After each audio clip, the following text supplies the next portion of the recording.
In today's tutorial, I'm going to show you guys how to install a speaker or audio output device on your Asus laptop, tablet, or desktop PC.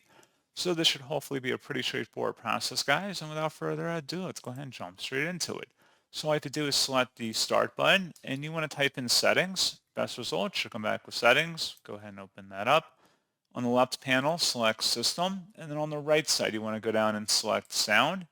Underneath output, where it says pair a new output device, select add device, and then follow through with the on-screen steps.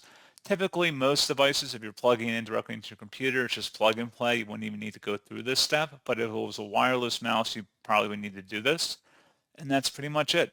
So, as always, thank you guys for watching this brief tutorial. I do hope that was able to help you out, and I do look forward to catching you all in the next tutorial. Goodbye.